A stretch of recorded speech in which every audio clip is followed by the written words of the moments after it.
Well, I'm with Rob Williamson, and before I get into the interview here, I want to explain that we started this interview after the Freedom Tour, and what had happened was we were about halfway through it, and my battery went dead. So Rob had to wait hire a new assistant.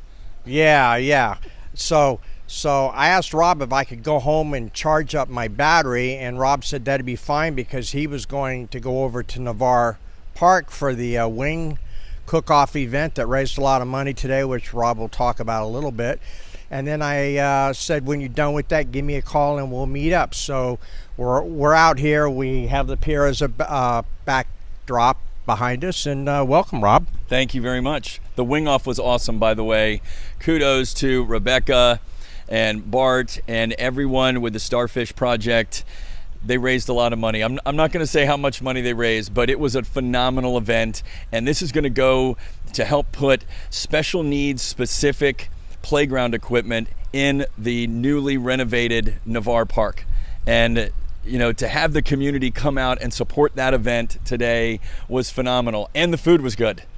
I understand that they even ran out of wings. They did, but they didn't run out of beer, I think, or okay. So there wasn't a. Well, you can't do that in Navarre. There wasn't an uproar. Everybody was fine. No, it was great because you had folks that are in the restaurant business doing their best, and then you had other folks that might just be backyard barbecue warriors that they were throwing out their best, and ultimately the community is going to win today because they raised a bunch of money. That's fantastic. The event earlier today, the Freedom Tour, give me your thoughts on it. First of all, I thought it was great that we had likely the next Speaker of the House. You had likely the next governor, and then Trump's favorite congressman, Congressman Gates, our very own Congressman Gates, coming here to our community. And by the way, we had more folks and better energy, I feel, at the Navarre Freedom Tour stop than they did this morning at the Pensacola stop at the Fish House. And it was great to see because folks want to recognize that things are changing in the country and that they want to be a part of this battle that's going on for the future of our country. And there's folks that want to be a part of this battle that's going on for the future of our community too. And we got to hear from some of Donald Trump calls his warriors. There's 4 warriors, and there were 3 of them there on the stage today, and they were talking about how, the conservative agenda is under attack from all sides, and that our president is, 90% negative media coverage that he's receiving, and that when you go up against the establishment, you're going to weather attacks, and that if you're not getting attacked by the fake news, or if you're not getting attacked by the establishment class, then you're probably not doing something right.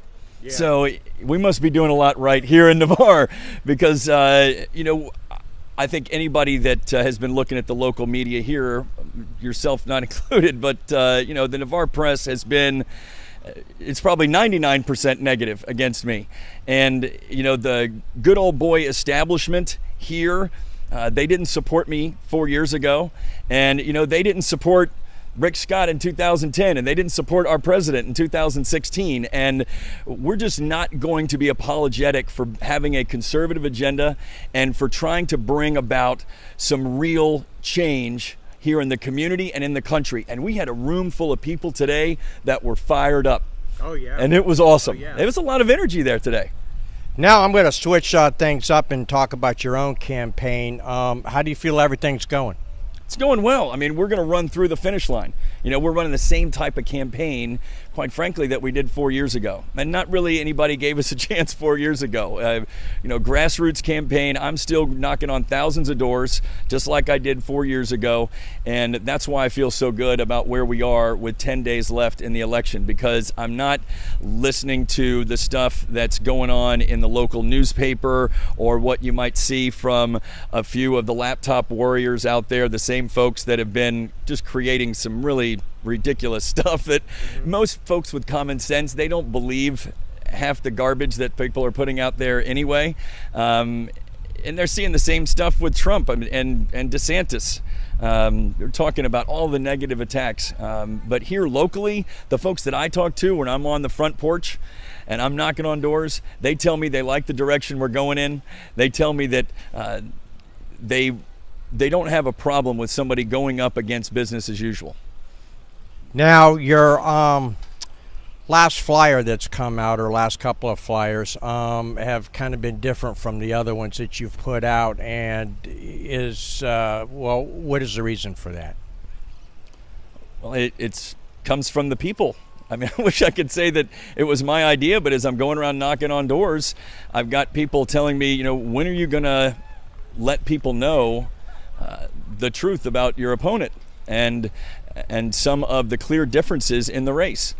And so that's the reason behind it. When folks need to know before they go exercise that most precious right that we all have as Americans, a right to vote, they need to know that there are clear differences in this race.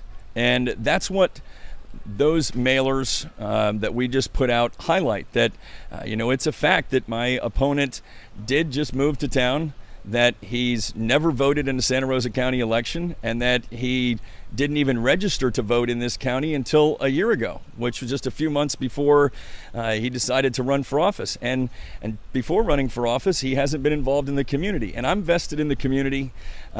People know me. They know that I'm going to continue to bring the type of results that they want and that they've asked for, and that I'm not going to back down when the local newspaper attacks me unfairly, or my family, or my business, or my education, or insert negative attack here. I'm not going to back down. Folks in this community specifically have waited a long time for some of the improvements that we're finally getting. Money getting invested back into Navarre and back into our community. And I think that that's what true leadership is. And you heard Jim Jordan talk about that today, that if you're not getting attacked, then you're probably not doing something right. And you heard it. I mean, people could see the parallels between what's happening here in the local community with, I'm a successful longtime business owner running a grassroots campaign that has been involved in the community, that's not supported by the establishment, and is getting attacked every day by the local newspaper because they want to go back to business as usual in the way we were doing it. And they see the parallels, that's what's happening to conservatives who take on a bold conservative agenda, that want to run government more like a business, that want to have accountability. They see them weathering those attacks. And, the real common sense folks that are going through their daily lives, working hard, and, really the ones that are the backbone and engine of this county and this community, they can see this for what it is. And the response has been unbelievably favorable. One thing, I really resonated with me today when Jim Jordan said that the attacks don't bother him because he says every time he gets one of those attacks, he also gets uplifted by the emails and the prayers and the people pulling him aside, giving him words of encouragement. And I have to tell you that has been the most incredible thing about the job here, and this campaign specifically, have been the number of folks that have reached out, many of whom I don't know, to offer words of encouragement, to say, we're behind you. Keep doing what you're doing. We like what you're doing. We may not comment on Facebook, but we want to let you know that we voted for you today, or we're going to vote for you on the 28th. And it makes you feel like you're doing some good work. What are your plans for the next 10 days until the 28th? Well, as soon as I finish this interview, I'll be going to have a friend of mine that's going to walk me through his neighborhood. He wants to introduce me to some of his neighbors and tell folks that he sees every day in his backyard why he's supporting me and why they should. And I really cherish those conversations. You get the opportunity to really know what's important to folks.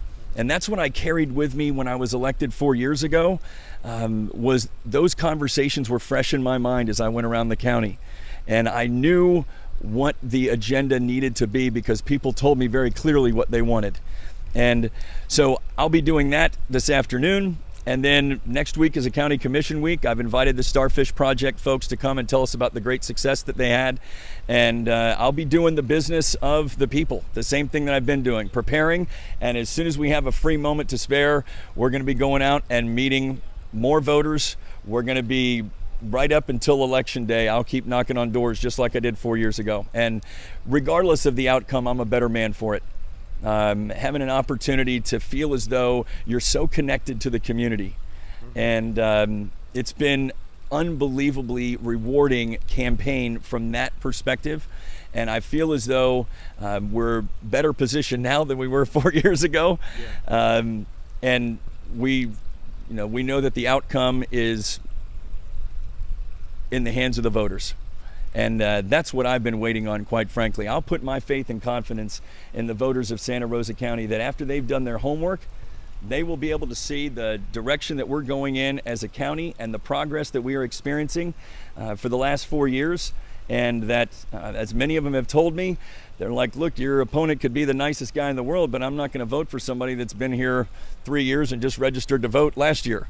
But I can tell you that we're going to work on healing this community after the election and bring people together. And this is our time, man. This is our time. We have the foundation set up. We have so many wonderful things that are in place. And I'm really excited about the future. I want to thank you for coming back and doing this interview. And also, I would like to ask all of our viewers out there to please vote. Your vote counts. Your vote is important. And if you're going to pay taxes, you might as well vote. The early voting is till the 25th. Yeah, and we have 4 locations. You have 2 in the south end of the county and 2 in the north end of the county. Tiger Point Community Center is a early voting location, as well as the south end annex. And then up in the north end, I believe it's the Pace Community Center and then the administrative complex. And then the final day is the main day, which is on the 28th. At your polling place, that's right. And so far the numbers are, they're up. I think we had roughly 3,700 early votes in 2014 and 3,700 absentee, and we've already blown past that. We have twice as many as we had 4 years ago. So it sounds like folks are excited to get out there and participate in the process this time because they know how important this election is. This is a battle for the future of this community, and people want to weigh in and let their voice be heard and tell folks that they like the direction we're heading in. They like the direction we're heading in D.C., and they like the things that are happening there, and they like the direction that we're heading in here. And thanks for all the encouragement. I'm very grateful, and we'll keep fighting for you. Thanks, Rob.